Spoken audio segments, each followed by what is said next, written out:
Yo, this is for my Noti gang only. If you want to be on my next video for a shout out, so only thing you have to do is like up the video and comment down below Noti gang, and make sure you do subscribe, turn on notifications so you won't miss out on my daily videos. But anyways, y'all, let's get into this video. Yo, what's good YouTube? It's your boy Chuck. Now for this video, I will react to the 9 most disturbing home security videos ever taken. This is my first time watching this. Make sure I do subscribe, turn on notifications, follow all my social medias at the top of this video. And like I said, turn on notifications so next video you might get shouted out. But anyways, y'all, let's get into this video.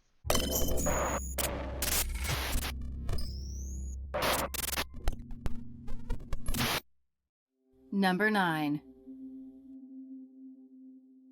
Friends you can't trust. This CCTV footage, taken on April 2nd, 2017, shows two brothers and another person pushing a wheelbarrow with what was believed to be human remains on it. The footage was taken from the backyard of the suspect's neighbor. The brothers can be seen walking back and forth, only wearing underwear, from their house to the area believed to be where they set the victim's body on fire and buried it not far away. According to the police, the victim was dismembered by the brothers in their bathroom, and later his remains were transported one by one to the area. The third person with some clothes on can be seen helping the brothers transporting the dismembered remains and other items used in the murder. At one point, the victim's hair can be seen peeking through while the three men were struggling to push the wheelbarrow together. The two brothers, who were aged I see the hair now. 16 and 17 at that time, were arrested for the killing. Police identified the minor suspects as Ronaldo Chai III and Ronaldo Chai IV, and their victim as 19-year-old Lyndon Messensen, whose parents had reported him missing since April the 3rd. According to the police, Lyndon was actually a friend to the brothers. Authorities are still looking for the third suspect, known only as Lance. A screenshot from a chat room exchange between one of the suspects and a witness show the suspects were entertaining the idea of beating up Lyndon for allegedly stealing a cell phone charger. Lyndon's father said his son had been missing for almost 2 weeks. So you tell me that they want to hurt this boy just because he stole a phone charger? That is crazy. He been missing for 2 weeks? Before his body was found at a compound in Barangay Ampid dos San Mateo, Rizal, Philippines on April the 11th. The brothers allegedly killed Lyndon right in the house where they lived at around 7 p.m. on April the 1st. The brothers had been living alone in the house as their father died not long ago, and their mother is working in the United Kingdom. San Mateo Municipal Police only learned about the incident from an informant at around 3 p.m. on April the 5th. According to the informant, he saw a suspicious steel drum that smells really bad. He adds that, not far away from the drum, was a freshly dug pit. Police checked the area on April the 11th.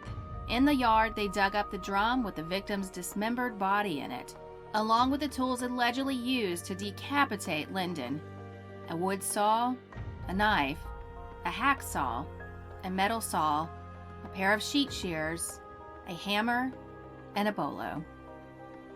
Number 8. It's just so crazy how your friends could just turn around on you like that. It was over a phone charger. That's kind of weird to get mad about, that somebody stole your phone charger. But some people do take it differently. Yeah, but that's just crazy. The setup. In May 2015, a 21-year-old woman was attacked in her Overland Park home, and her security system caught it on camera. Katie O'Connor is too frightened to go back to her own apartment and feels partly responsible because she trusted a friend. In the video captured by O'Connor's hidden camera, one can see her struggling to breathe in a chokehold. The attack happened at about 9:30 a.m. Tuesday near West 106th Street. So he was choking her the whole time and her two friends did not know? Dang, that is crazy because she probably couldn't even talk. Nah, that got it. O'Connor said she told a friend that she was trying to get rid of her ex-boyfriend's carpentry tools. But the only business these guys were into was stealing. O'Connor said she doesn't know the two men, but the woman, nervously pacing the floor in the surveillance video, was someone she knew. They planned play dates for their children, and she talked to her about going back to school. But now she believes it was a setup. The alleged thieves took the money she had for college tuition and her rent, the tools, and a safe. The only saving grace for O'Connor was her hidden cameras inside her apartment. She put them in 3 months ago when she hired a new nanny. Oh, so her friend that keep opening up the door, she set up the one that's getting choked out. No, that's a L friend. That's like I said, it happens. You feel me? If someone jealous, someone get mad, saying they know everything about you, so that was a crazy setup.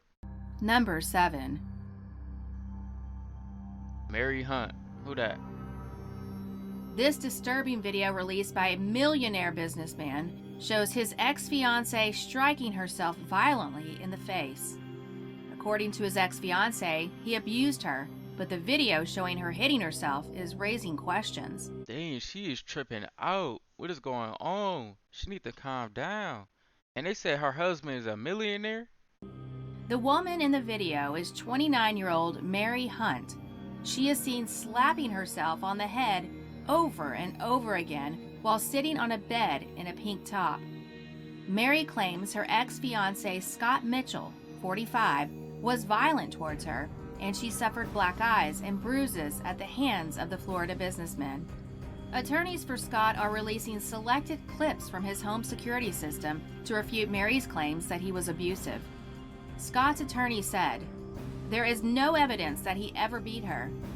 This video now demonstrates that she is striking herself in the same area of the face and head that they allege Scott struck her." But Mary's attorney says Scott was abusive and that her black eye was from an argument with Scott a week after the taped incident. Mary's attorney said, "Scott is a manipulative psychopath and he emotionally and physically abused her. Mary was just in a fit of rage that day because Scott told her she couldn't go to a yoga class because he was upset she was calling off the wedding." Now, the attorney, he's saying that, but at the end of the day, bro, we got a video of her hitting herself, so it's like who to believe, you feel me? So you can't just say that. Now he trying to blame the husband for abusing her on that same day because they both was arguing because he wouldn't let her go to the yoga class. It don't make sense, you feel me? They both probably capping, you know what I'm saying? But somebody telling the truth, but you feel me? They trying to cover it up.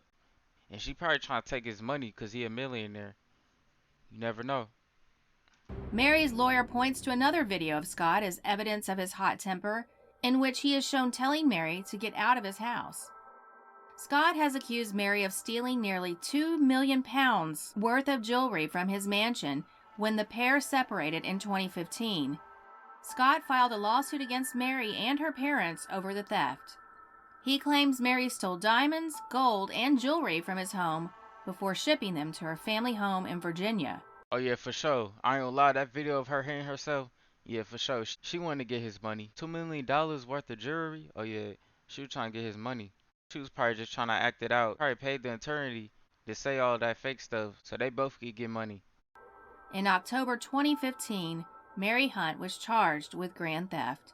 Scott's lawsuit is his attempt to claim costs to recover the stolen items and damages. Mary vehemently denies she ever stole anything from him. Number 6. The creepy repairman. This is a moment a repairman's disturbing behavior is caught on a security camera in the bedroom of 2 young girls. The video appears to show the man enter the room, check to see no one is watching, then pick up a pair of the children's underwear and sniff it. Jason Cooper was disgusted when— Bro, you is weird, bro. You supposed to be the repairman, not a creep. Like, what is you doing, bro? That is so weird, bro. I'm happy they got that on camera, no cap. he checked the footage of a Nest camera attached to his 3-year-old daughter's crib and found the middle-aged repairman sniffing the underwear of his 3- and 5-year-old daughters. Cooper said his wife thought the man was creepy, but they hired him anyway to conduct repairs in their new home. The repairman was hired to fix scratches on the floor made after the Cooper family moved into their Playa Vista home. Cooper was in another room as the repairman pulled his sniffing stunt. In the video, the man is seen walking around the bedroom, going over to the hamper and peeking inside. He then reaches in, touching the clothes and pulling out a pair, And he's sniffing or licking, doing something disgusting with my either 5-year-old or 3-year-old's underwear. Bro, he is such a weirdo. Dang, bro, you that down bad, bro? That's crazy. Cooper told the station. The man goes back again several times, and in one instance, appears to pocket the girl's underwear before leaving. No, there's no way he went back later and he put her underwear in his pocket. What a creep. What else he do? After seeing the video, Cooper said he filed a police report and confronted him by phone. The man gasped when Cooper told him he had been recorded. Number 5. This is the chilling moment Aaron Campbell crept into his mother's house to shower after raping and murdering 6-year-old Alicia McPhail. Campbell, 16, was caught on CCTV leaving his family home on the Isle of Butte at 1:54 a.m. on July 2nd, 2018. What's up with these weirdos? Why they just doing stuff with their people or whatever? That is so creepy, I ain't gonna lie. Their family got to talk about it or something, cause that's crazy. Before he abducted the little girl from her bed and subjected her to horrific abuse. He was then seen returning home at 3:35 a.m. to shower, and 10 minutes later was spotted leaving again wearing nothing but a pair of shorts. He then returned at 3:52 a.m., only to leave once more 6 minutes later carrying a torch. Campbell then arrived home for the final time before Alicia's family reported her missing. Her body was discovered dumped in a woodland that same morning, and a post-mortem determined she had suffered 117 separate injuries. Pathologist John Williams agreed the injuries to her private parts were catastrophic, more severe than any he had ever seen before, and were at least partially inflicted while she was still alive. Her cause of death was given as forceful pressure to her neck and face. They gave him 27 years for kidnap, rape, and murder of a 6-year-old. Man, they should have gave him life. We'll give him 27 years for. Campbell tried to claim the killer was the girlfriend of Alicia's dad, but the CCTV crucially showed his movements. The footage comes after Campbell's mom told Glasgow High Court she was surprised to see the CCTV footage as she believed he had gone to bed. Jeanette Campbell, 54, said her heart sank when she saw the footage of him disappearing in the middle of the night when she reviewed her CCTV. And she knew she had to call cops when she spotted her son had vanished for an hour at the time the 6-year-old was last seen tucked up in bed. She added that she had quizzed her son on his dirty feet, but he claimed he had been outside looking for his mobile phone. Campbell was found guilty following a 9-day trial at the High Court in Glasgow. The jury took only 3 hours to find him responsible. Reporting restrictions were lifted on February 22, 2019, allowing the press to name Campbell after a judge described him as being behind some of the wickedest, most evil crimes this court has ever heard. Number 4.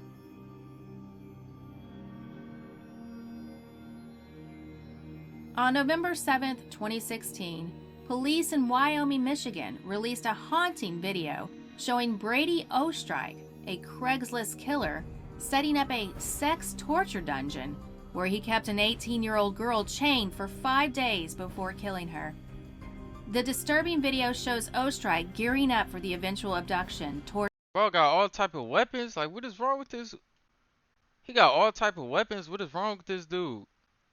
torture, and murder. In the footage, Ostrike prepares a torture chamber by setting up chains, cleaning a dog crate where he later placed his victim, Brooke Slocum, and readying a pulley system with ropes hanging from the ceiling. He was also seen laying out a lingerie and underwear. This dude is a weirdo. He trapping up an 18-year-old, and he had her trapped up for 18 days. Like, who does this? It gotta be something wrong with him. And then he treating her like a dog. He got the whole dog place and everything. The video is dated July 5, 2014, 1 full week before the murders.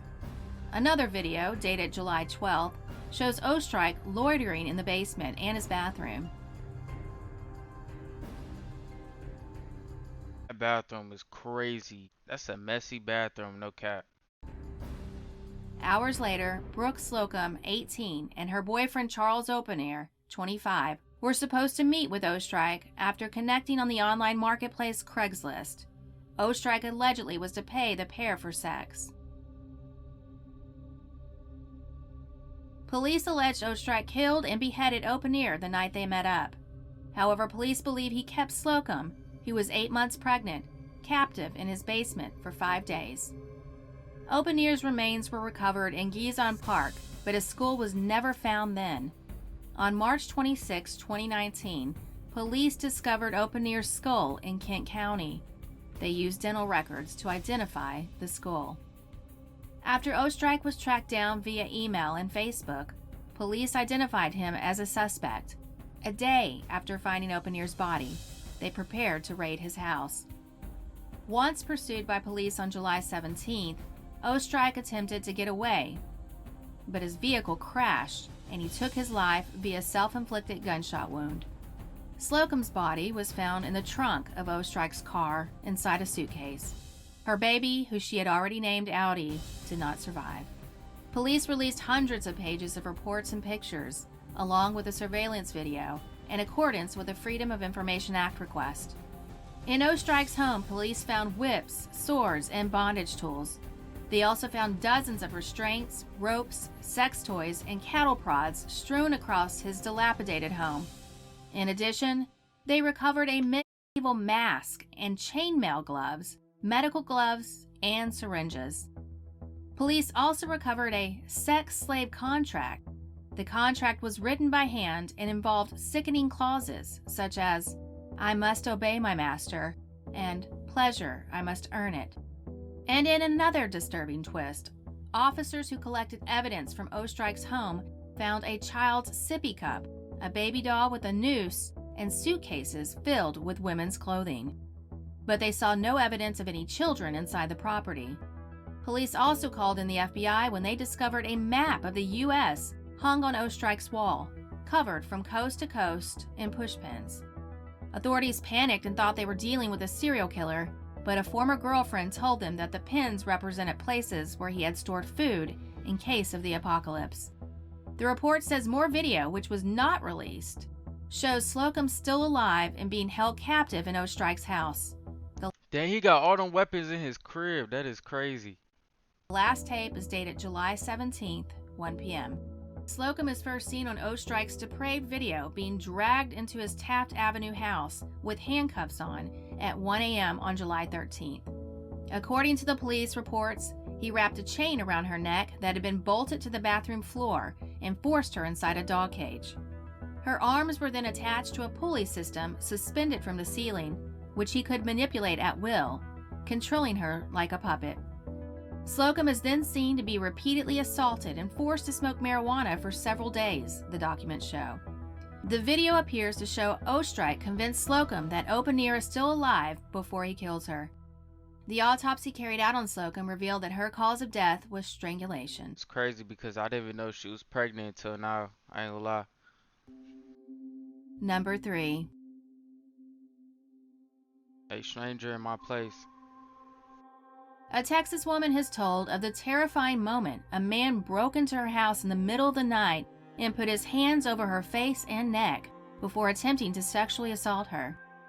The home invasion occurred in October. Like everybody in this video, they gotta be down bad. They down bad, I ain't gonna lie. 2016, early Saturday morning in Fort Worth, and was captured on security cameras both outside and inside the house. The footage shows the attacker casing out the house and peeking through the window at the woman sleeping before entering through an unlocked window. The victim said she woke to the man strangling her and covering her face so that she couldn't scream out for help. The woman said she had come home late from work and fallen asleep on the couch watching an investigation discovery show called A Stranger in My Place, which can be seen on the television in the security footage. When the victim realized she was not dreaming, she jumped up off the couch. She said the man demanded to take her clothes off, and while she was taking off her pants, she noticed the window open. So she goes to jump out the window, but he drags her and pulls her back in. There is a scuffle, and the woman starts screaming for help. This startles the attacker, and he flees the house. The woman was shaken by the incident, but not injured. Number 2. That's good that she wasn't injured. But like I said, that's a weirdo. No cap.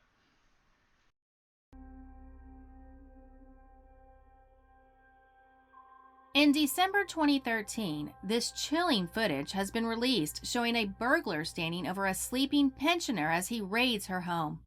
The footage captures Patrick Reed, 51, looming over Margaret Woodward as she naps in an armchair in front of the television at her home in Long Eaton, Derbyshire. Reed, wearing a blue top with a hood up and a rucksack on his back, was caught on film after police installed cameras in Woodward's home to catch the culprit. He is seen tiptoeing around Woodward, at times just inches from her face, and lifting her handbag from the basket of her mobility scooter and rummaging through the contents. Woodward is first disturbed by the sound of Reed unzipping her handbag, but is only roused fully from her sleep when he triggers the alarm at 12:50 a.m. She jumps from her chair and chases Reed armed with a walking stick, threatening to break his kneecaps. He escaped through the bedroom window of her ground floor flat, but his face was caught on film. Reed had burgled Woodward 4 times in the space of just 12 months. Derbyshire police put secret CCTV and night vision cameras into her property in a bid to snare the crook. Reed stole £900 from his traumatized victim over a 12-month period. The career criminal was jailed for 4 years and 8 months. Woodward was awarded £1,500 from Derbyshire's High Sheriff to honor her bravery. Number 1.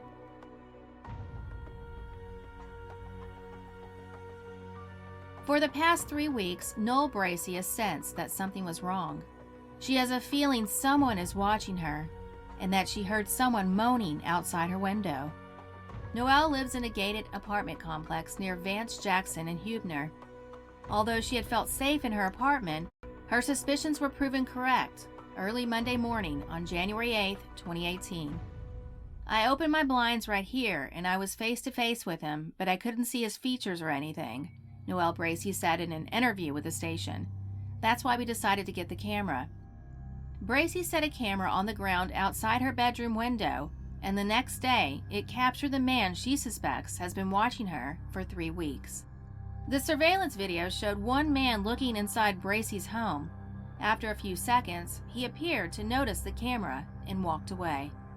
Less than 10 minutes after the man appeared on camera, the video recording went black. Bracey said the man went around the other side of her home to steal it. The man on tape has not been identified.